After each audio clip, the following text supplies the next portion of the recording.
দর্শক, ইস্পাহানি মির্জাপুর চেয়া মুক্তবাক অনুষ্ঠানে আপনাদের সবাইকে স্বাগত জানাচ্ছি। শুরুতেই জানিয়ে দেব আজকের শিরোনামগুলো।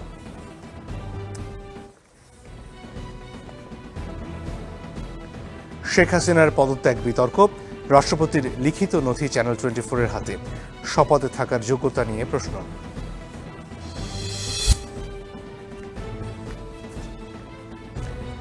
ভুলে জেরাই খান পান্নার নামে মামলা, সমালোচনার মুখে প্রত্যাহারের আবেদন, হাইকোর্টে আগাম জামিন।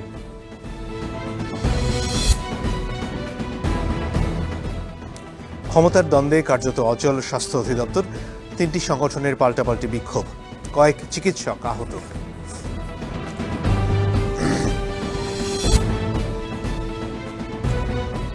রাজধানীতে বেড়েছে ছিনতাই, চাঁদাবাজি, জনমনে আতঙ্ক, পুলিশের সমন্বয়হীনতা দেখছেন বিশ্লেষকরা।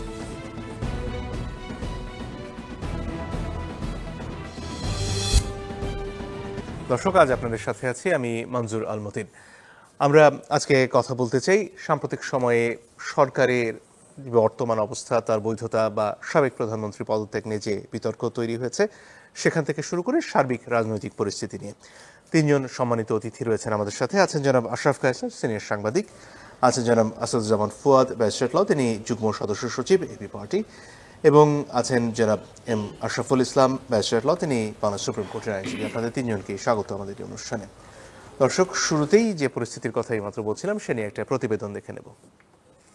শেখ হাসিনা পালিয়ে গেছে, শেখ হাসিনা নাই, শেখ হাসিনা চলে গেছে, শেখ হাসিনা পালায় না। কথা রাখেননি শেখ হাসিনা। ছাত্র জনতার অভ্যুত্থানের মুখে 5 আগস্ট দেশ ছেড়ে পালিয়ে যান তৎকালীন প্রধানমন্ত্রী। যদিও নেতাকর্মীদের সাথে টেলিফোনে নিজেকে প্রধানমন্ত্রী হিসেবেই দাবি করে আসছিলেন এতদিন। সরে যেতে হলো গণভবন থেকে, কাজে আমার কিন্তু পদত্যাগ হয়নি। এই আলোচনায় ঘিঠালেন রাষ্ট্রপতি মোহাম্মদ শাহাবুদ্দিন।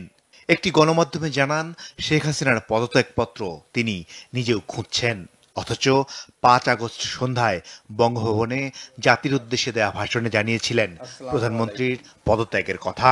আপনারা জানেন, প্রধানমন্ত্রী শেখ হাসিনা আজ রাষ্ট্রপতির কাছে পদত্যাগপত্র জমা দিয়েছেন।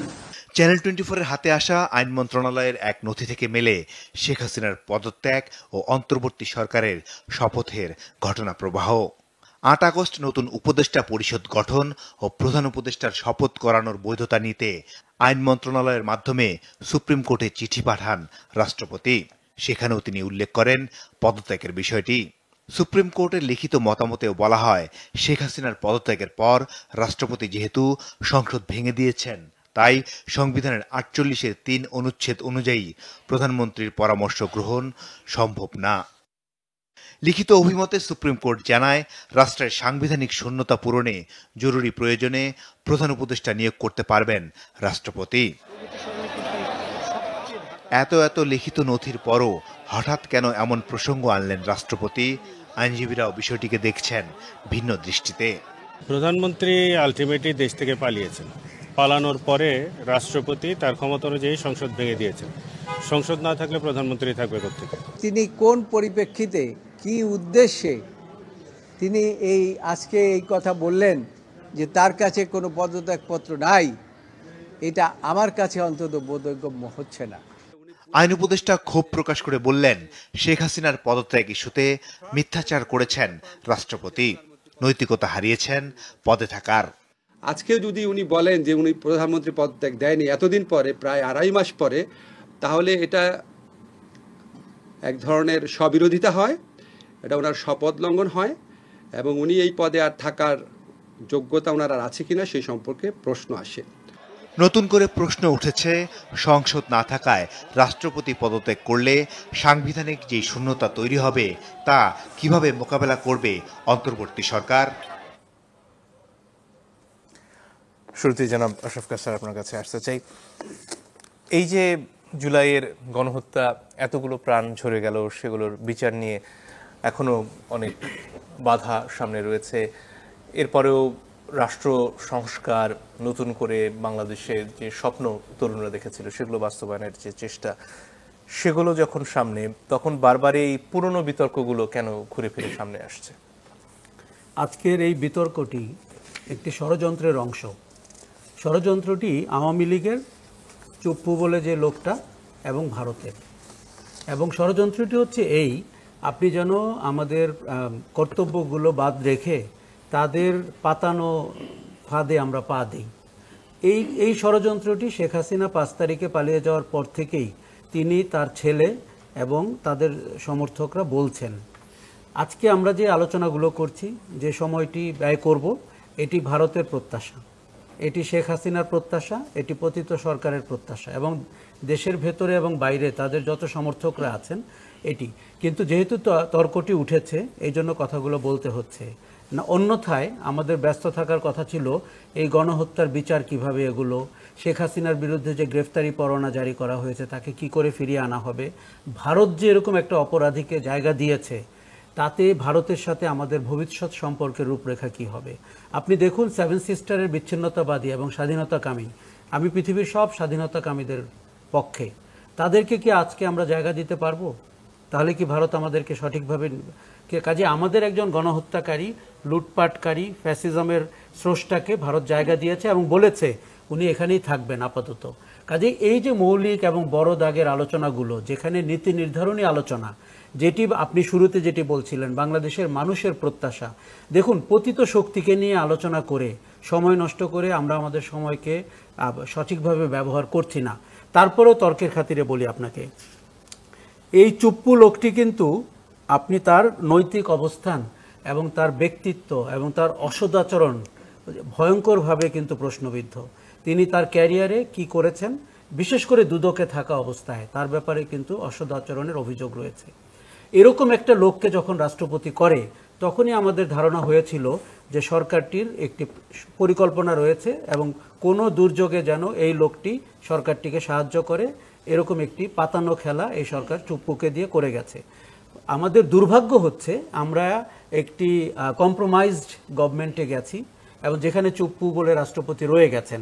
ফলে ইনি যে 2 মাস, 1 মাস, 3 মাস পর পর বিপদ করবেন, ষড়যন্ত্র করবেন, চক্রান্ত করবেন, এটি কিন্তু প্রেডিক্টেড। এখন উনি যে কথাটা বলছেন সেটি কিন্তু পরিকল্পিত। এটি শেখ হাসিনা বলছেন, তার ছেলে বলছেন। দেখুন, কোনো শক্তি যখন পালিয়ে যায় দেশ থেকে, তার পদত্যাগ করা না করার মধ্যে কোনো কিচ্ছুর পার্থক্য নাই। আপনি জনতার ভয়ে, মানুষের সংগ্রাম এবং গণ অভ্যুত্থানের ভয়ে দেশ ছেড়ে পালিয়েছেন। তারপর এই চুপ্পু উনি কিন্তু ভাষণ দিয়েছেন ওই রাতে বা তারপরের দিন। তিনি বলেছেন যে প্রধানমন্ত্রী পদত্যাগ করেছেন এবং আমরা একটি সংসদ ভেঙে দিলাম এবং তারপরে সুপ্রিম কোর্টের মতামত নিয়ে উনি অন্তর্বর্তী সরকারের শপথ পড়িয়েছেন। এই সব কিছু তো উনি করেছেন। এই লোক কি করে তার সমস্ত কর্মকাণ্ডের স্ববিরোধিতা করে আজকে নাটকীয়তা তৈরি করে আমাদের মনোযোগ অন্যদিকে সরিয়ে নেওয়ার জন্য এবং যেই বিতর্কটি জিইয়ে রেখে ভারত এবং আওয়ামী লীগ ভবিষ্যতে বেনিফিট নিতে চায়, মানুষকে বিভ্রান্ত করতে চায় এবং কোনো না কোনো প্রতি বিপ্লবের ষড়যন্ত্র করতে চায়, সেই বিতর্কটি কিন্তু এটি। আমি আপনাকে পরিষ্কার বলি, এটি একটি অহেতুক বিতর্ক। এটি আমাদের নীতি নির্ধারক, এমনকি জনতা অথবা ছাত্রদের কোনো রকমের বিন্দুমাত্র বিচলিত হয়ে সময় দেওয়ার কোনো কারণ নাই। এটি আওয়ামী লীগের একটি পাতানো খেলা। আওয়ামী লীগ চাচ্ছে আপনি তার এজেন্ডা নিয়ে রাতে বিরাতে কিংবা দিনের বেলা কথা বলেন। আমাদের এজেন্ডা একদমই ভিন্ন।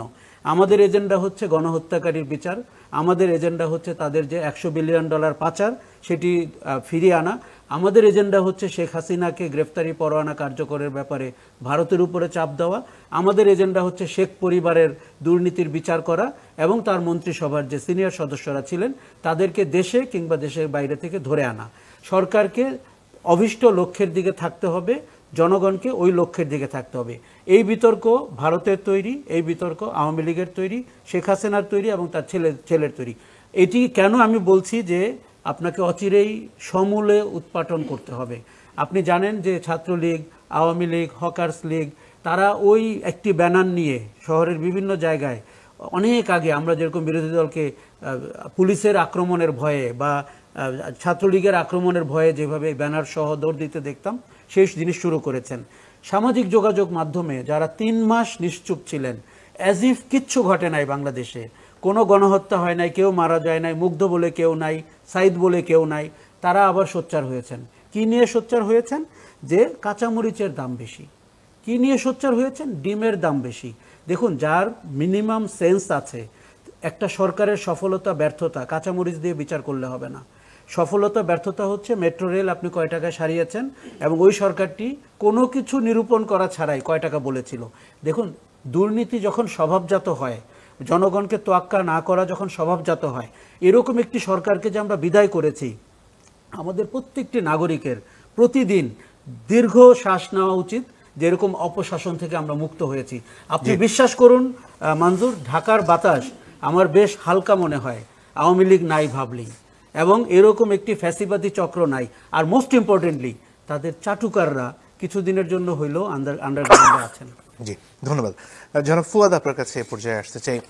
এই যে অনেকগুলো সমস্যা নতুন করে তৈরি করা, যেগুলো হয়তো মূল সমস্যা নয়, এবং যে শক্তিগুলো একসাথে হয়ে এই লড়াইয়ে নেমেছিল, যাদের একসাথে হওয়ার ফলেই শেখ হাসিনা পালিয়ে যেতে বাধ্য হয়েছিলেন, আজকে তাদের মধ্যে আবার যে নতুন নতুন ভাগ তৈরি করা, বিভক্তি তৈরি করার একটা চেষ্টা দেখা যায়, সেটা আসলে সামলানোর বা সেটা ঠেকানোর উপায় কি? ধন্যবাদ। প্রথম কথা হচ্ছে যে এজেন্ডা সেটিং বলে একটা জিনিস আছে ইন্টারন্যাশনাল অ্যাফেয়ার্সে। পরাশক্তিরা সারা দুনিয়াতে তারা সিদ্ধান্ত নেয় যে আমি এই সপ্তাহে কোন টপিকটাকে আলোচনা বিন্দুতে নিয়ে আসবো সারা দুনিয়াতে। বাংলাদেশে আওয়ামী এবং তথাকথিত সুশীল প্রগতিশীল যে গোষ্ঠী আছে, তারা এই কাজটাতে বেশ পারদর্শী। এবং দেখবেন যে বাংলাদেশে গত 16 বছরের অভিজ্ঞতায় আমরা দেখলাম যে ওবায়দুল কাদের সাহেব ঠিক করতেন কালকে কি উনি ক্রিকেট খেলবেন না ফুটবল খেলবেন, বলটাকে 4-এ মারবেন না 6-এ মারবেন, সেইটার ক্যাচ কি মির্জা ফখরুল বাসায় বসে ধরবেন, নয়াপল্টনে বসে ধরবেন না গুলশান অফিসে বসে ধরবেন, এটা উনি ঠিক করে দিতেন। এবং একটা ডিফেন্সিভ ব্রিফিং করে এটাকে আবার বিএনপিকে মানে এটার উত্তর দিতে হইতো। তো এই জিনিসগুলো পারসিস্টেন্টলি আমরা দেখছি। যে বাজার নিয়ে দেখেন যে কথাটা হয়েছে, আমরা তো 1 বছরের গ্রাফ দেখলাম। গত বছর এই সময়ে বাজারের যে দাম ছিল, এখন যে গ্রাফ দেখলাম, এটা অলমোস্ট প্রত্যেকটা আইটেম ওয়াইজ 30 থেকে 40% দাম কম। মানে অ্যাজ ইফ ওই যে আমরা সুইজারল্যান্ডে ছিলাম, 5 তারিখের পরে সাডেনলি আমরা উগান্ডা হয়ে গেছি। এই যে একটা পারসিস্টেন্ট ফেনোমেনা আমাদেরকে দেওয়া হচ্ছে গণমাধ্যমের মাধ্যমে, সোশ্যাল মিডিয়ার মাধ্যমে, এমনভাবে ট্রিগার করা হচ্ছে। এবং আপনি দেখবেন, আমরা যেহেতু সবাই আন্দোলনে অ্যাক্টিভ ছিলাম, আপনি দেখবেন যে 2 মাস আগের ঘটনা, কিন্তু কোনোটা অ্যালগোরিদমে নাই, সোশ্যাল মিডিয়াতে অলমোস্ট কিচ্ছু নাই। যেখানে লক্ষ লক্ষ ভিডিও প্রডিউস করা হয়েছে ওই সময়টাতে, আপনি দেখবেন অলমোস্ট কিছুই এখন আসে না। এখন আসে হচ্ছে দেখবেন আমরা মুজিব সেনা, পুরাতন আমলের ছাত্রলীগের একটা মিছিল চিটাগংয়ের, আবার ক্যাপশন দিয়ে দিয়েছে সিরাজগঞ্জে নতুন মুজিব সেনারা নেমেছে, প্রেস ক্লাবে মুজিব সেনারা নেমেছে। এরকম বিভিন্ন প্রোপাগান্ডা আইটেম কাজ করছে। এবং এটার খবর নেওয়ার চেষ্টা করলাম যে একটা বড় সংখ্যক আইটেম হচ্ছে ইন্ডিয়া বেস। এই টোটাল টুইটার বেজ এবং ফেসবুক বেজ যত প্রোপাগান্ডা পেজ আছে, এগুলো অপারেট করা হচ্ছে ইন্ডিয়া থেকে। তো সেই জায়গাটাতে আমাদের মাথায় রাখতে হবে। এবং আমরা গণমাধ্যমকেও বলছি যে আপনারা যখন 21শে অক্টোবর রাতে প্রোগ্রাম করবেন, 21শে আগস্ট এবং 21শে সেপ্টেম্বরের দিনটাকে হাইলাইট করবেন। কি হয়েছে সেদিন, 21শে জুলাইটাতে কি হয়েছে, কতজন মারা গেছে সেই দিন। তো জাতিকে মনে করায় দিতে হবে যে এই 1600 প্রাণ যে ঝরে গেল 2 মাসে অথবা 3 সপ্তাহে, এটা যুদ্ধটা কবে থেকে শুরু হয়েছিল, কোন কোন দিন কার কার লাশ পড়েছে, সেই মৃত্যুর কথাগুলো জাতিকে বারবার মনে করিয়ে দিতে হবে যে আপনি আসলে কেমন ছিলেন। আপনি সাডেনলি বিশ্ববিদ্যালয়ে 2-3টা মব লিঞ্চিং হয়েছে, যেটা অবশ্যই অগ্রহণযোগ্য, সেটা দেখে ভুলে যাবার চেষ্টা করবেন না যে 1600 প্রাণের জন্য 1600 পরিবার কাঁদছে।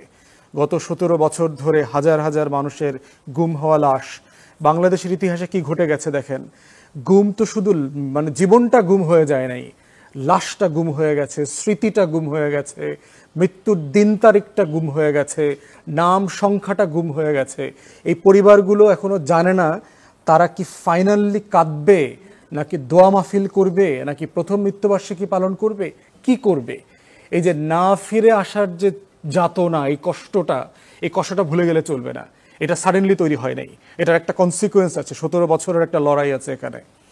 দ্বিতীয়ত, আপনি যেটা জিজ্ঞেস করেছেন যে যারা ফ্যাসিবাদ বিরোধী আন্দোলন করেছে তাদের মধ্যে কি কোনো ফাটল অথবা অনৈক্য দেখা গেছে, না, যায় নাই।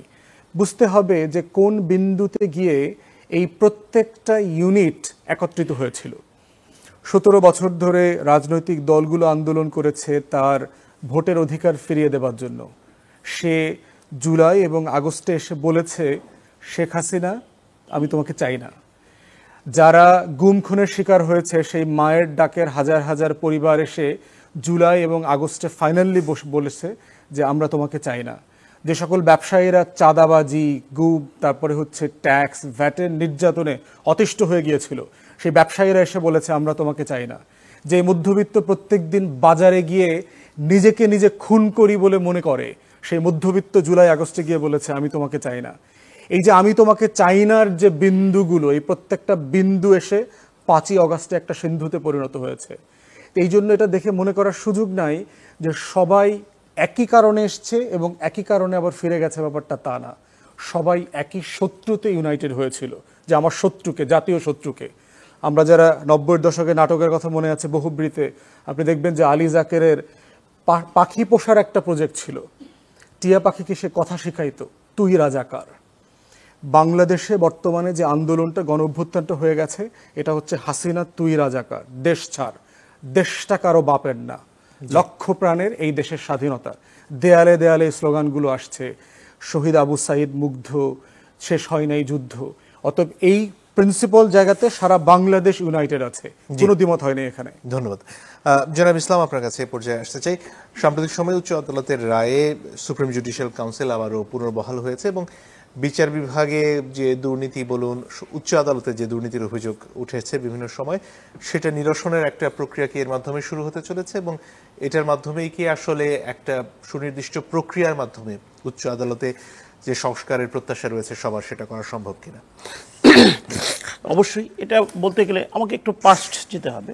সেটা হচ্ছে যে এই সুপ্রিম জুডিশিয়াল কাউন্সিল, এটা আপনার ইন্ট্রোডিউস হয়েছে শহীদ প্রেসিডেন্ট জিয়া রহমান সাহেবের আমলে, মার্শাল ল। যখন পঞ্চম আপনার অ্যামেন্ডমেন্ট হয়, তখন সমস্ত কিছু বলা হলো যে অ্যাবান্ডন করা হলো, কিন্তু এই সুপ্রিম জুডিশিয়াল কাউন্সিলটাকে রাখা হলো। এবং আপনি লক্ষ্য করবেন 2014-তে যখন 15th অ্যামেন্ডমেন্ট করা হলো, তখনও বললো যে supreme judicial council all right, সব কিছু সমালোচনার ঊর্ধ্বে এটা।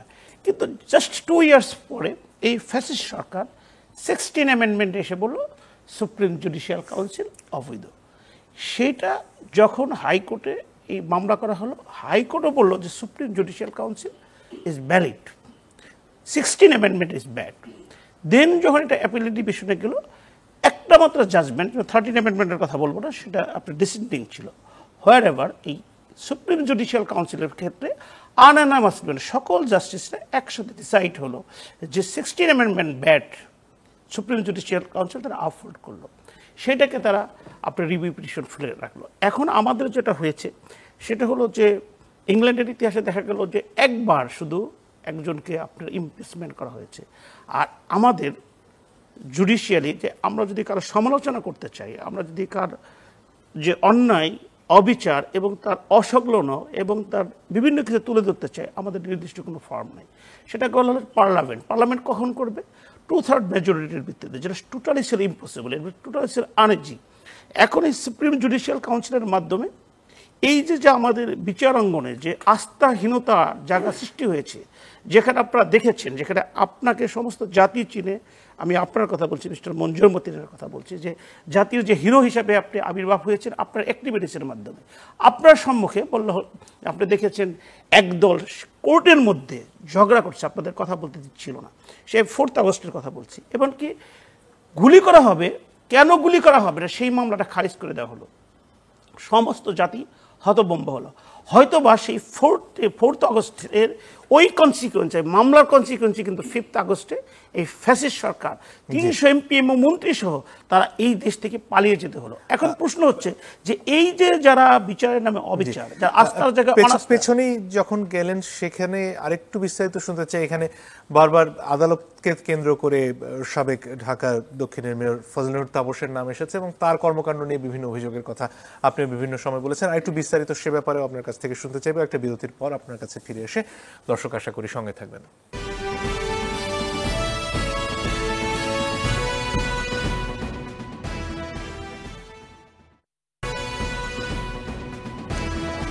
দর্শক, আপনারা দেখছেন ইস্পাহানি মির্জাপুর চা মুক্তবাক। আমরা কথা বলছিলাম, আদালত নিয়ে ছিলাম জনাব আশরাফুল ইসলাম আপনার কাছে। যে প্রক্রিয়ায় আদালতকে দুর্নীতিগ্রস্ত করা হয়েছে এবং যেখানে বারবার ঘুরে ফিরে জনাব ফজলে নূর তাপসের নাম এসেছে, সেটার ব্যাপারে একটু শুনতে চাচ্ছি। এখন কিছু শব্দ আছে যে আমি অ্যাকচুয়ালি বার্ড, যেটা আমাকে আন্ডারটেকিং দেওয়া আছে, যে সবার নাম আমি নাম ব্যবহার না করে কথাগুলো বলতে চাই। যেহেতু আমি আইনজীবী মানে হচ্ছে আমরা natural leader of the society. একটা ভুক্তভোগী লোক কোর্টে এসে যদি বিপদগ্রস্ত হয় এবং কারো দ্বারা ক্ষতিগ্রস্ত হয়, সেটা তার বলার কোনো অপশন নেই। আমরা আওয়ামী ফ্যাসিস্ট পিরিয়ডকে যদি বলি যে সবচেয়ে বেশি তারা দলীয় করে ফ্যাসিজম করেছে এবং এটাকে বহাল রেখেছে, তাহলে আমাদের অ্যাবসলিউটলি আসতে হবে কোর্টের দিকে, এবং সেটা আমাদের সুপ্রিম কোর্টের দিকে। শুধু প্রত্যেকটা জাস্টিস নিয়োগের ক্ষেত্রে না, আমরা লক্ষ্য করেন, বিশেষ করে আপনি লক্ষ্য করবেন, যেহেতু আপনি একজন প্র্যাকটিশনার লয়ার, দেখবেন যে ফেলিসিয়েশনগুলো যে হয়েছে জাস্টিসদের নিয়োগ আওয়ামী লীগ পিরিয়ডে, তারা ওইখানে শুধু ফজলুর তাপসের নাম উল্লেখ করেননি। সেখানে যে ফজলুর তাপসের ভাইয়ের বউ, পরশ সাহেবের ওয়াইফ জুথি আফা, তার নামও উল্লেখ করা হয়েছে, তার প্রতি কৃতজ্ঞতা জ্ঞাপন করা হয়েছে। এই যে ফজলুর তাপস সাহেবের, তার সিন্ডিকেট, তার লোকজন, এরাই কিন্তু আবার এখনও বলবৎ এই আমাদের সুপ্রিম কোর্ট প্রেমিসেসে।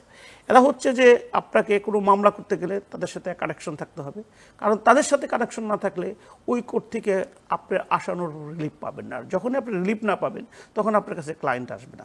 এটা টোটাল একটা জিনিস। যেমন বিটিআরসি, আমি বিটিআরসি সম্বন্ধে বলছি, বিটিআরসির যে ডিএজি ছিলেন, যে লোকটা, যাকে আমাদের সিন্ডিকেটের লয়ার হিসেবে এখানে এখন দেশের বাহিরে, তার যে মামলা পরিচালনা পদ্ধতি এবং কোর্টের প্রতি যে অ্যাটিটিউড, যদি কোনো লার্নেড লয়ার দেখবেন যে এটা কোনো পরিবেশে এখানে ছিল না।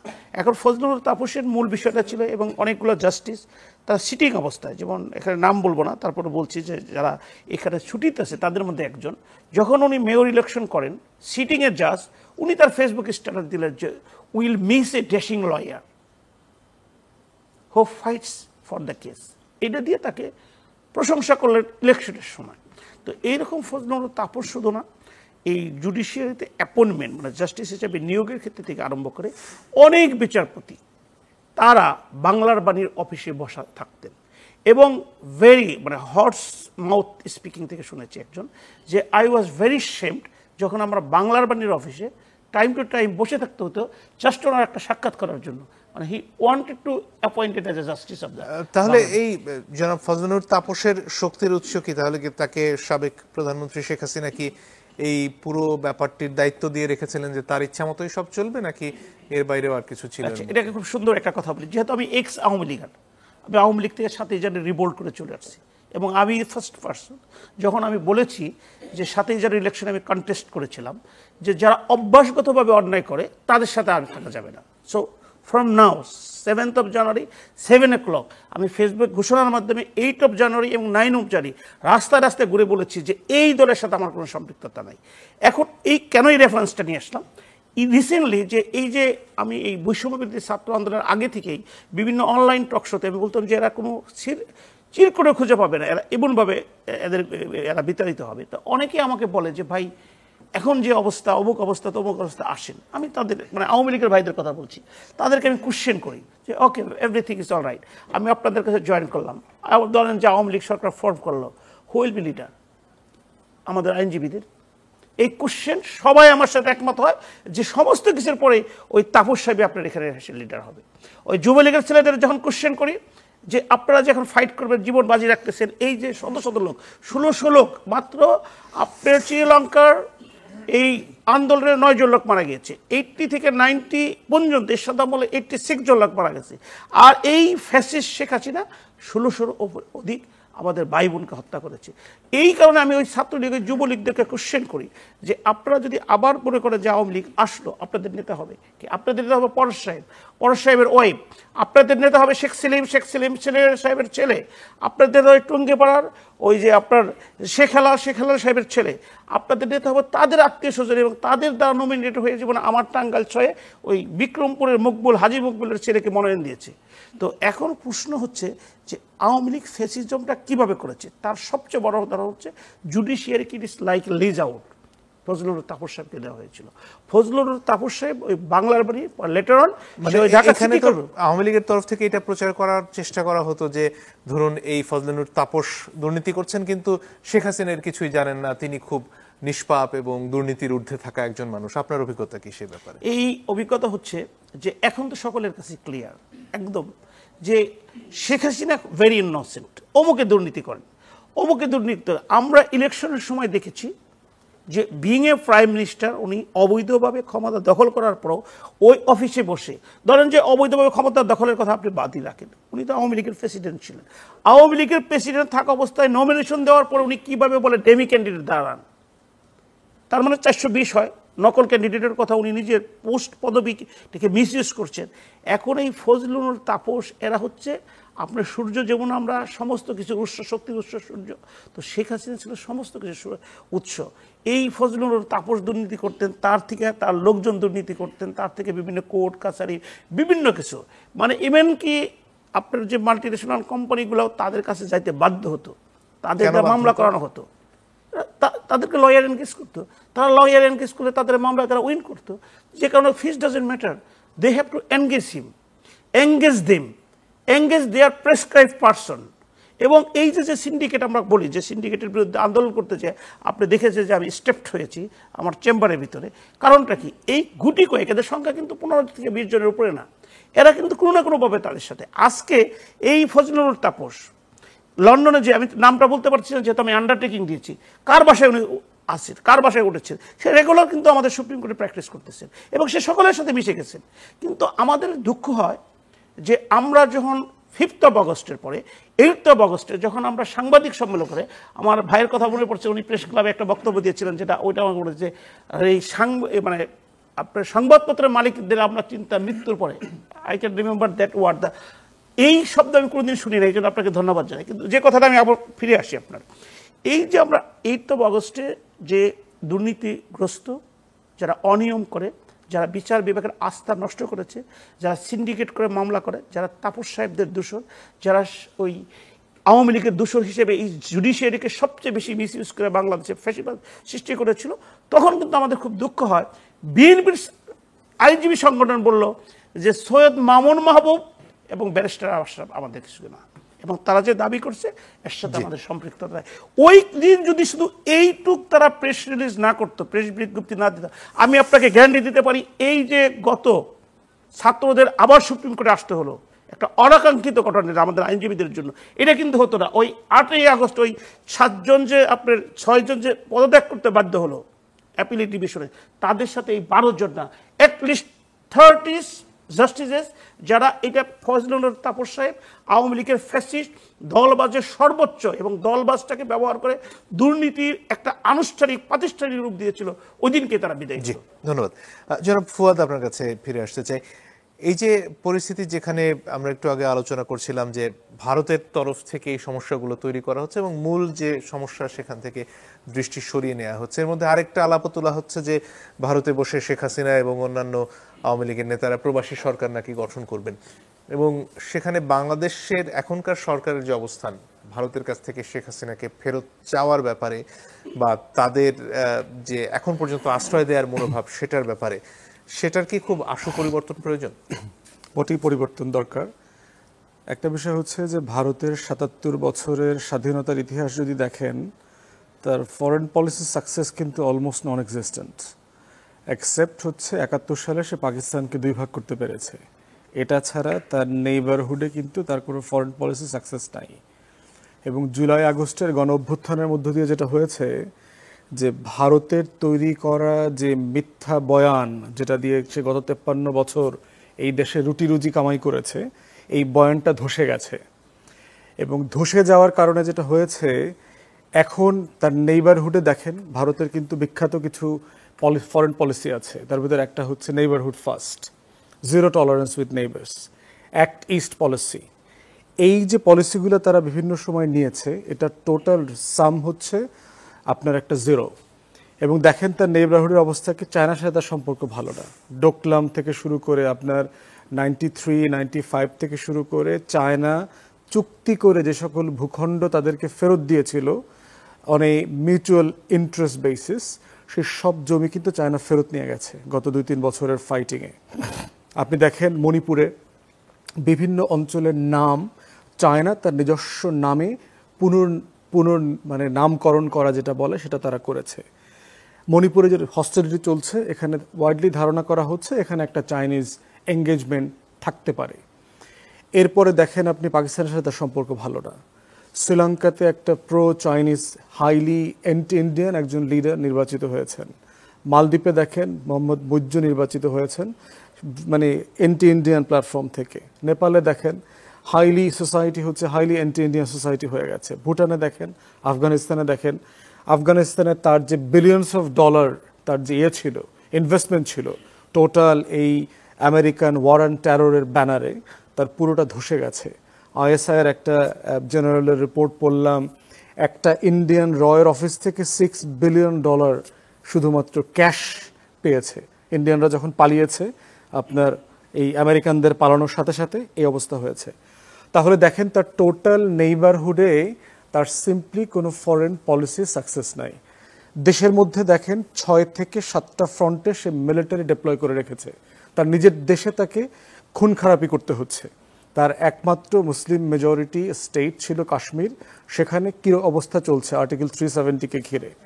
তাহলে টোটাল সিচুয়েশন দেখেন যে সে সারা দুনিয়াতে গ্লোবালি লবি করছে সিকিউরিটি কাউন্সিলের মেম্বার হবার জন্য, কিন্তু সে রিজিওনাল পাওয়ারই এখনো হয়ে উঠতে পারে নাই।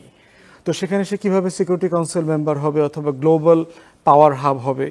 তার যে নিজস্ব কাস্টিস সিস্টেম আছে, তার যে নিজস্ব সোশ্যাল স্ট্রাকচার আছে, তার যে বিশাল দরিদ্র জনগোষ্ঠী, দুনিয়ার সবচেয়ে প্রো-রাটা গরিব মানুষ থাকে হচ্ছে ভারতে। বৈষম্যের জায়গা যদি ধরেন, বৈষম্যের এমন কোনো ইন্ডেক্স নাই যে ইন্ডেক্সে ভারত টপার মধ্যে নাই আর কি। তো সেই রকম একটা জায়গায় ভারত যখন তার একমাত্র সাকসেস স্টোরি ছিল তার বাংলাদেশ, সেইটাকে সে হারিয়েছে, তার অবস্থাটা একটু বুঝতেই পারতেন, সে ট্রমাটাইজড হয়ে গেছে।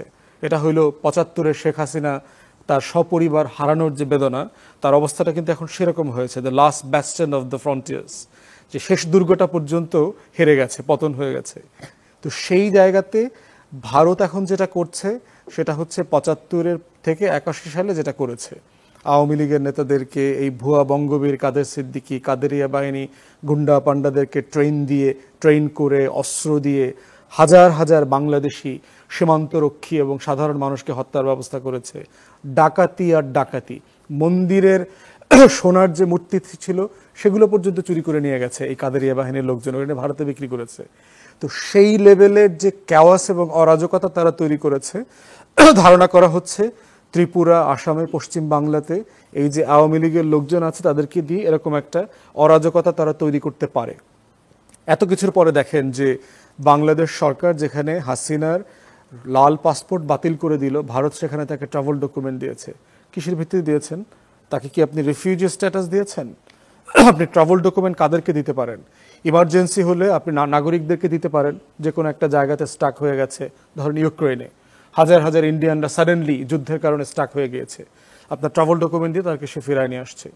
আপনি ট্রাভেল ডকুমেন্ট দিতে পারেন যদি কেউ স্ট্যাটাস ক্লেম করে যে সে স্টেটলেস, তাকে এখন আপনি রিফিউজি স্ট্যাটাস দিচ্ছেন, রিফিউজি আকারে তাকে অ্যাসাইলাম দিচ্ছেন এবং সেই হিসাবে তাকে ট্রাভেল ডকুমেন্ট দিচ্ছেন। কী হিসাবে দিবেন? আপনার আইন তো সাপোর্ট করে না। নেইবারিং কান্ট্রিগুলো থেকে শুধুমাত্র মুসলমান ছাড়া বাকি যারা আবেদন করবে তাদেরকে অ্যাসাইলাম দেওয়া যাবে ভারতে, এটা ইন্ডিয়ান আইন। তাহলে আপনি কিসের ভিত্তিতে তাকে দিচ্ছেন হচ্ছে আপনার একটা মানে ভয়েড ফরেন পলিসি ডিজাস্টারের জায়গা থেকে। এবং ভারতের যেখানে উচিত ছিল, আমরা আশা করেছিলাম এত বড় একটা ডিজাস্টারের পরে সে একটা সোল সার্চিং করবে, হোয়াট হ্যাপেন্ড, কি হইল, আমার গ্রাউন্ডে কি হয়ে গেল, আমার যে গোয়েন্দা স্টেশন ছিল তারা আসলে আমাকে কি রিপোর্ট দিয়েছে, এখানকার গ্রাউন্ড পলিটিক্যাল সিচুয়েশন যেটা ছিল সেটা আসলে সঠিক ছিল কিনা। আমরা বিভিন্ন সূত্রে জেনেছি যে রয়ের অফিসাররা ইউরোপে আমেরিকাতে যেতে চাইতো না, বাংলাদেশ ওয়াজ দেয়ার লুক্রেটিভ ডেস্টিনেশন। কারণ এখানে তারা 1-2 বছর থাকলে দিল্লির আপটাউনে, গুলশানে, বনানীতে ওখানে তারা ডুপ্লেক্স বাড়ি করতে পারে, তারা এই পরিমাণ এক্সট্রা আউট ইনকাম তাদের এখানে সুযোগ ছিল। তো এই লেভেলে আনপ্রফেশনাল ইন্টেলিজেন্স সার্ভিস তারা এখানে লালন পালন করেছে, যারা শুধু বাংলাদেশকে ডুবায় নাই, তাদের ন্যাশনাল ইন্টারেস্টও কিন্তু ডুবাই দিয়েছে। অতএব সেই জায়গায় দেখতে হবে যে how poor the Indian administration in terms of professionalism is, যে তাদের যে ডিপ্লোম্যাটিক রিলেশনশিপ দরকার, দীর্ঘমেয়াদে একটা জাতির সাথে যে সম্পর্ক দরকার, সেই সম্পর্কগুলোকে সে কীভাবে হালকা করছে। ভিসা বিষয়ে দেখেন যে ন্যূনতম পিপল টু পিপলের কানেকশনের একটা বড় জায়গা হচ্ছে এক্সচেঞ্জ অফ পিপল। মানুষ যাওয়া আসা করবে, কেনাবেচা করবে, ব্যবসা বাণিজ্য করবে, সেখানে ট্যুরিস্ট ভিসা বন্ধ করে দিয়েছে। যদি ইমার্জেন্সি কিছুতে মেডিকেল ভিসা টিসা দিচ্ছে, বাট ভেরি রেস্ট্রিক্টেড। এবং হেনস্থা, রিসেন্টলি যারা ইন্ডিয়াতে গেছেন তাদের সবার কাছে শুনবেন যে কি পরিমাণ হেনস্থা করছে বাংলাদেশিদেরকে, এয়ারপোর্টে, শপিং মলে। ইভেন দেখবেন যে বাংলাদেশের ক্রিকেটের একজন সাপোর্টার আছেন যিনি ওই যে টাইগারের যে কাপড়টা পরে উনি বিভিন্ন খেলায় থাকেন, আপনার যে লাস্ট যে টেস্ট ম্যাচ হয়ে গেল সেখানে স্টেডিয়ামে তাকে হেনস্থা করা হয়েছে, মারা হয়েছে, তার সেই যে মিকি মাউসের যে টাইগারের কাপড়টা ছিল সেটা ছিঁড়ে ফেলা হয়েছে, তাকে হসপিটালাইজ করা হয়েছে। কেন করা হয়েছে? তিনি বাংলাদেশের মানুষ। আপনি কি এই লেভেলের ঘৃণা বিদ্বেষ প্রসূত রাষ্ট্র হয়ে আপনি কি সুপার পাওয়ার হওয়ার স্বপ্ন দেখতে পারেন? রিজিওনাল পাওয়ার হওয়ার স্বপ্ন দেখতে পারেন? আপনার প্রতিবেশী আপনাকে পছন্দ করে না। অথচ সাউথ আমেরিকাতে দেখেন, সারা সাউথ আমেরিকা লক্ষ লক্ষ মানুষ শত শত দিন হেঁটে আমেরিকার দিকে যাচ্ছে সুপার পাওয়ার সে, কারণ জানে যে ওই সুপার পাওয়ারের হার্ট অনেক বড়, আমি গেলে সে আমাকে নিতে পারবে। সেখানে ভারত সুপার পাওয়ার অবস্থা হচ্ছে যে সে খুবই মিন মাইন্ডেড একটা কৃপণ অ্যাডমিনিস্ট্রেশন, যে ন্যূনতম নাগরিক সত্তা তার চারপাশের প্রতিবেশী রাষ্ট্রে স্বীকার করতে সে প্রস্তুত না। জি, ধন্যবাদ। জনাব আশরাফ কায়সার, আপনার কাছে ফিরে আসি। সামনের দিকে এগোতে চাইলে যে সংস্কারের জন্য বিভিন্ন কমিশন করা হয়েছে, তাদের কার্যক্রম নিয়েও কথা হচ্ছে, এবং স্বাভাবিকভাবে এই যে অন্তর্বর্তীকালীন সরকার, তার ব্যাপারে সবগুলো রাজনৈতিক দল যারা ক্রিয়াশীল এই মুহূর্তে তারা তাদের সমর্থনের কথা জানিয়েছে, কিন্তু রাজনৈতিক অংশগ্রহণকে আরো বাড়ানো প্রয়োজন কিনা এই মুহূর্তে? আমি নিশ্চিতভাবে মনে করি যে রাজনৈতিক অংশগ্রহণ বাড়ানো দরকার। এবং আমরা এতক্ষণ ভারতের যে ভূমিকা শুনলাম দুজন আলোচকের কাছ থেকে বিশেষ করে, এবং আওয়ামী লীগের যে ষড়যন্ত্র করার ক্ষমতা এবং তাদের রাজনীতির মধ্যে যে একটা সন্ত্রাসী ষড়যন্ত্রমূলক চরিত্র রয়েছে, এটি কিন্তু আওয়ামী লীগের, দেখুন আওয়ামী লীগ অনেকভাবে ন্যারেটিভ দাঁড় করানোর চেষ্টা করেছিল তিনটি ঘটনা নিয়ে: শেখ মুজিব, শেখ হাসিনা, শেখ পরিবার। এখন কেন শেখ মুজিবের ভাস্কর্য ভাঙা হলো, মুরাল ভাঙা হলো? আওয়ামী লীগ বর্তমানে তার কারণ খুঁজতে চাচ্ছে। বর্তমানের কারণটা হচ্ছে তারা তাকে আইকন হিসাবে দাঁড় করিয়েছিল, তারা তাকে প্রশ্নের ঊর্ধ্বে নেওয়ার চেষ্টা করেছিল, এবং করতে গিয়ে যে ব্যবসাটা করেছে, যে বাড়াবাড়িটা করেছে, মানুষ তার জবাব দিয়েছে। তিনি ঘৃণার প্রতীক হয়েছেন আওয়ামী লীগের আইকনটি। তবে তার ৭২-৭৫-এর শাসনও কিন্তু এই ছাত্ররা আলোচনা করছে। আমরা যেন ভুলে না যাই যে শেখ মুজিবুর রহমান ৭২-৭৫-এ কী নির্বাচন করেছিলেন। ৭৩-এ বাংলাদেশের প্রথম কারচুপির নির্বাচন কিন্তু ৭৩ সালে, এবং উনি বিরোধী দলকে কোথায় কোণঠাসা করেছিলেন? উনি একদলীয় শাসন কায়েম করেছিলেন। এমনকি মুক্তিযুদ্ধের সময়, যখন মুক্তিযুদ্ধের পরপর জাতীয় সরকার গঠনের দাবি উঠেছিল, তিনি সেটাকে আপনার কর্ণপাত করেননি। আওয়ামী লীগাররা গত ১৫ বছর চেয়েছিল শেখ মুজিবের নামের সাথে যেন ওইগুলো না আসে, এবং তারা বিভিন্নভাবে চেষ্টা করেছেন। একজন কবি যিনি এখন আটক, তিনি তার শতবার্ষিকীর সমন্বয়কারী ছিলেন এবং ১,০০০ কোটি টাকার দুর্নীতির সাথে যুক্ত আমার তথ্য মতে, তিনি তাকে মৃত্যুঞ্জয়ী ঘোষণা করেছিলেন। এই যে তোষামতকারীরা, স্তাবকরা, তাদের সমস্ত পাটাতন কিন্তু ভেঙে গেছে ৫ই অগাস্টে। দ্বিতীয় ব্যক্তি হচ্ছে শেখ হাসিনা। ১৫ বছরের তার স্তাবকরা এমন একটি ন্যারেটিভ দাঁড় করানোর চেষ্টা করেছিল, যেটি ফ্যাসিজমের জন্য খুব জরুরি, যে আমাদের একজন নেতা রয়েছে যিনি অপ্রতিদ্বন্দ্বী, তাকে ছাড়া বাংলাদেশ বাঁচবে না, এই জাতির কোনো ভবিষ্যৎ নাই, এবং তিনি সৎ, তার আশেপাশে বোন পর্যন্ত অসৎ হতে পারেন, এটিও মানা হয়েছে। তাপস তো তাপসের ভাই বোন, এমনকি শেখ হাসিনার বোন অসৎ হতে পারেন, সালমান বলে একটা দরবেশ অসৎ হতে পারেন, কিন্তু উনি কিন্তু অসৎ না। জনকণ্ঠের মালিক আতিকুল্লাহ খান মাসুদকে, তাকে যেভাবে ঋণ পাইয়ে দিতে শেখ হাসিনা সালমান রহমানকে দিয়ে ব্যবস্থা করেছেন, কোনো অসৎ ব্যক্তি ছাড়া এই ধরনের কর্মকাণ্ডে যুক্ত হন না। এবং আপনি যখন $9 বিলিয়ন সব ইসলামী ব্যাংকগুলো থেকে খালি করতে এস আলমকে সাহায্য করেন, অথবা অন্যান্যদেরকে অর্থ লোপাটে সাহায্য করেন, আপনার অঙ্ক ছাড়া এটি কখনো ঘটেনি। তার আগে বলি আপনাকে, এটি তো গেল অর্থনৈতিক দুর্নীতির চিত্র। নৈতিক দুর্নীতি, উনি আমাদের তিনটি নির্বাচন গুম করেছেন, উনি মানুষের ভোটাধিকার কেড়ে নিয়েছেন, উনি বিরোধী দলকে আপনার কোনো স্পেস দিতে চাননি। এই ধরনের দুর্নীতি কিন্তু অভাবনীয় এবং আগে আমরা কখনো দেখিনি। আর শেখ পরিবারের কথা বলি, এই যে পরিবারটি যে বিশেষভাবে বিশেষায়িত ছিল, সেটি নিরাপত্তা হোক, তাপসের দুর্নীতি হোক, এই জায়গায় হোক, শেখ সেলিম হোক, এই পরিবারটি বাংলাদেশের সবচেয়ে দুর্নীতিগ্রস্ত পরিবার। এই কথাটি লাউড অ্যান্ড ক্লিয়ার আমাদের বলতে হবে। কেননা আমরা পরিবারটির যেভাবে শাখা প্রশাখা বিস্তৃত হতে দেখলাম 2008 সালের পরের থেকে এবং প্রতি 5 বছর পর পর, তাহলে আপনি যদি দেখেন যে আমরা যদি এখন রাজনৈতিক ঐক্যমত্যের জায়গায় আসি, আমাদের প্রথম একটা জিনিস মনে রাখতে হবে যে আমরা কিন্তু দেখতে পাচ্ছি এখনও এক কাট্টা যারা গণ অভ্যুত্থানের সাথে ছিল। দেখুন, নিজেদের ভেতরে অন্তর্দ্বন্দ্ব থাকবে, আসন নিয়ে কথা হবে, রাজনীতির চরিত্র নিয়ে কথা হবে, কে সংবিধানে কি পরিবর্তন চায়, এগুলো খুব স্বাভাবিক বিতর্ক আমার কাছে। কিন্তু এই বিতর্কগুলোকে কারা উস্কে দিচ্ছে, কারা প্রচারণা করছে? সেই শক্তি যে চায় আপনি অবিভক্ত না থাকুন। কাজে আমার মনে হচ্ছে যে এই অন্তর্বর্তী সরকারের এখন সময় হয়েছে আরও বেশি রাজনীতি ঘনিষ্ঠ হওয়ার। কারণ সরকারটির একটি বড় দুর্বলতা আমরা দেখতে পাচ্ছি। দেখুন, উপদেষ্টারা বয়সভেদে যে যেখানেই থাকুন না কেন তাদের অ্যাডমিনিস্ট্রেটিভ দক্ষতা আছে, তাদের সততা আছে, তাদের হয়তো কিছুটা কোমলমতি মন আছে, যে কারণে হয়তো স্বৈরাচার বা ফ্যাসিবাদী শক্তি মাথাচাড়া দেওয়ার সুযোগ পাচ্ছে। কিন্তু আগামীতে আমরা যে ভয়ের আশঙ্কা করছি সেটি হচ্ছে সীমান্ত এলাকায় কি ঘটে, সেটি হচ্ছে তারা প্রবাসী সরকার করতে পারে কিনা। এবং ভারতের কি এই মুহূর্তে খুব বাস্তবসম্মত মনে করেন আপনি? বাস্তবসম্মত না, কিন্তু আপনাকে ডিস্টার্ব করার জন্য যথেষ্ট। আপনাকে আপনার কাজের দিকে মনোযোগী না রেখে আমি যদি উৎপাত করতে থাকি, এবং দেখুন ভারতের সাথে আমাদের 4000 কিলোমিটারের বর্ডার রয়েছে, প্রতিদিন আপনি জানেন যে আমরা মিডিয়াতে কাজ করি, অ্যাডহক ঘটনা কিন্তু মেইন স্ট্রিম বা থেমেটিকের চেয়ে অনেক সময় অ্যাটেনশন পেয়ে যায়। আজ আমরা কি করলাম, কোথাকার কোন চুপ্পু, তিনি কোথায় পদত্যাগপত্র খুঁজে পাচ্ছেন না, এবং সেই মহিলা পলাতক, তা নিয়ে আজকে সারাদিন আমাদের গণমাধ্যম ব্যস্ত থাকলো। তার মানে হচ্ছে অ্যাডহক ঘটনা, সেটি একটি মন্দিরের ছোট ঘটনা হোক, ওই মুকুট চুরি হয়ে গেছে। আপনি দেখুন শাঁখারী বাজারে বোমা কিন্তু পুরোপুরি ফাটতে পারেনি, তাঁতিবাজার থেকে তার শব্দ শোনা যায়নি, দিল্লিতে শোনা গেছে। তার মানে তারা এতটাই, তারা প্রেস নোট দিয়েছে। ওই মুকুট চুরি হওয়া, শাঁখারী বাজারের ঘটনা, আর ওই চট্টগ্রামে যে কি ইসলামী সঙ্গীত গেয়েছে, তুচ্ছ ঘটনা। আমাদের গত 54 বছরে প্রতিবার পূজায় এর থেকে নিশ্চয়ই বড় ঘটনা ঘটেছে। কারণ এটি খুব স্বাভাবিক, 32,000 মন্দিরে আপনার 32টা ইনসিডেন্টও তো হতে পারে। কিন্তু এখন ভারত আপনাকে যে জায়গায় নিয়ে যাবে, আপনি গত 5টি ভারতীয় হাই কমিশনারের রাজনৈতিক ভূমিকাকে খেয়াল করবেন। তারা যে রাউন্ড টেবলে যায়, তারা যে ভার্চুয়াল কনক্লেভগুলোতে থাকে, তারা বাংলাদেশ সম্পর্কে কি বলে।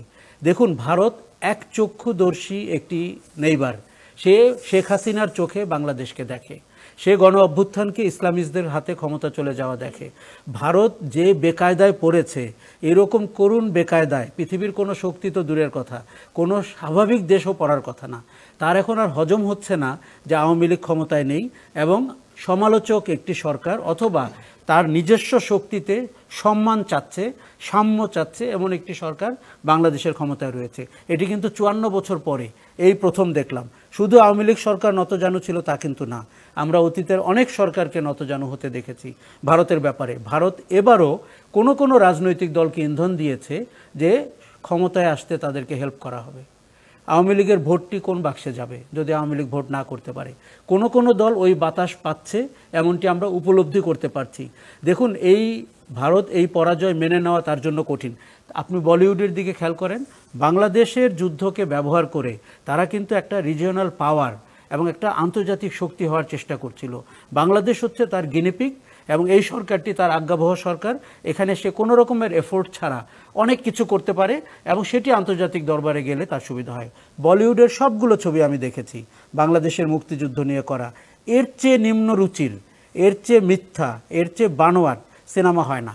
তার মানে ভারত আপনাকে উপজীব্য করে পৃথিবীর কাছে একটা শক্তি হিসাবে দাঁড়ানোর চেষ্টা করেছিল। সে এখানে হোঁচট খেয়েছে, পা পিছলে পড়েছে, এই জিনিস সে মেনে নিতে পারছে না। কাজেই আপনার এখন জাতীয় ঐক্য দরকার, রাজনৈতিক শক্তিগুলোর এককাট্টা হওয়া দরকার। সেটা কি প্রক্রিয়ায় হয়? আচ্ছা, আমি মনে করি জাতীয় সরকার গঠনের দিকে আমাদের যেতে হবে। আপাতত আপনাকে রাজনৈতিক শক্তিগুলোকে সঙ্গে নিয়ে সরকার ব্যবস্থার সংস্কার করতে হবে। এই চুপ্পুর ভবিষ্যৎ আপনাকে 2-1 সপ্তাহের মধ্যে সিদ্ধান্ত নিয়ে নিতে হবে। দেখুন, এরকম একটি ডিস্টার্বিং রাষ্ট্রপতি থাকার চেয়ে না থাকাটা হয়তো ভালো হবে। তাহলে আপনি যেটি করতে পারবেন, দেখুন এটি একটি গণ অভ্যুত্থানের সরকার, আমার যা খুশি করার অধিকার রয়েছে। সংবিধান আইনজ্ঞদের পরামর্শ নিয়ে যখন সরকার গঠন করা হয়েছে, আমার তখনই মনে হয়েছে যে একটি মারাত্মক ভুল হলো। দেখুন, আইনজীবীরা, আপনারা 3 জন আইনজীবী রয়েছেন, সে তো তার কাঠামোর বাইরে চিন্তা করতে পারবে না। আমি পারবো, আমি রাস্তা থেকে পারবো বা আরেকজন বিপ্লবী চেতনার মানুষ পারবে। এইসব কিছু তো ভেঙে চুরে আপনাকে নতুন সরকার ব্যবস্থা সংস্কার করতে হবে। তাহলে আপনি অন্তর্বর্তী সরকারের কাঠামো চেঞ্জ করে ফেলেন, রূপরেখা চেঞ্জ করে ফেলেন। প্রধানমন্ত্রীর পালিয়ে যাওয়ার কোনো ব্যবস্থা রাখা নেই। সংবিধানের কোথাও কি পালানোর ব্যবস্থা ছিল? এবং তখন কি বলা হয়েছিল? আমি তো চেয়েছিলাম সরকারটি শহীদ মিনারে হোক। আমি চেয়েছিলাম, দেখুন 1971 সালে পাকিস্তান আত্মসমর্পণ করেছিল কোথায়? ক্যান্টনমেন্টে, রেস কোর্সে। কেন রেস কোর্সে? তাহলে আপনি যখন কারো কাছে যান আপনি মনে রাখবেন তার প্রতি আপনার শক্তি অনেকখানি কমে যায়। কাজেই ক্যান্টনমেন্টে যাওয়া ওয়াজ এ রং আইডিয়া। আপনাকে উচিত ছিল শহীদ মিনারে নিয়ে আসা। যেমন 1971 সালে আমরা পাকিস্তানের পরাজিত শক্তিকে রেস কোর্সে আনতে পেরেছিলাম। এটি মারাত্মক মেসেজ দেয়। আজকে আওয়ামী লীগ 2 মাস পরে মাথা তুলতে পারতো না যদি সরকারের চরিত্রটি ওরকম হতো। এখনও আমাদের সেই সুযোগ রয়েছে। আমরা বাংলাদেশের সর্বময় ক্ষমতার অধিকারী এই সরকার, এই মানুষজন। আওয়ামী লীগ একটা পলাতক শক্তি। আওয়ামী লীগ প্রতিদিন চাইবে আপনার দিনের এজেন্ডাতে ঢুকতে কোনো না কোনোভাবে। এটিকে কোনোভাবেই সুযোগ দেওয়া যাবে না। আমরা সরকারটি সংস্কার চাই। এখানে জাতীয় সরকারের দিকে সরকারটি হাঁটুক। রাজনৈতিক শক্তিগুলোকে সরকারের সাথে আপনার কাজ করতে স্পেস তৈরি করা হোক। এমন হতে পারে রাজনৈতিক একটি কাউন্সিল করেন আপনি প্রতিনিধিত্বকারী দলগুলোকে নিয়ে, তারা সরকারের সাথে একসাথে কাজ করুক। যেমন এইদিকে ছাত্ররা রয়েছে, ওইদিকে রাজনৈতিক শক্তি রয়েছে, মাঝে অন্তর্বর্তী সরকার রয়েছে। আপনি তখন দেখতে পাবেন এই যে পলাতক শক্তি, তার যে ষড়যন্ত্রের ক্ষমতা, আমরা কিন্তু তাকে খাটো করে দেখছি না। তার হাতে যে পরিমাণ অস্ত্র রয়েছে, যেই পরিমাণ টাকা রয়েছে, 50 থেকে 60 লক্ষ লোক প্রত্যক্ষ পরোক্ষভাবে বেনিফিশিয়ারি ছিল। আমরা আমাদের চারদিকে তাকালে যে টাউট বাটপারদের দেখতে পাই, যারা আপনার অনেকটা বেহুশ মশার মতো কিছুক্ষণ পরে আবার সোজা হয়ে দাঁড়ানোর চেষ্টা করছেন। বাংলাদেশ রাষ্ট্রের ভবিষ্যৎ দারুণ, অত্যন্ত উজ্জ্বল। শুধু আমাদেরকে সঠিকভাবে সরকারের সংস্কার করে রাজনৈতিক দিক নির্দেশনা দিতে হবে দেশকে। অনেক ধন্যবাদ আপনাদের তিনজনকেই। দর্শক আপনাদেরকে ধন্যবাদ। আজকের মতো বিদায় নিচ্ছি।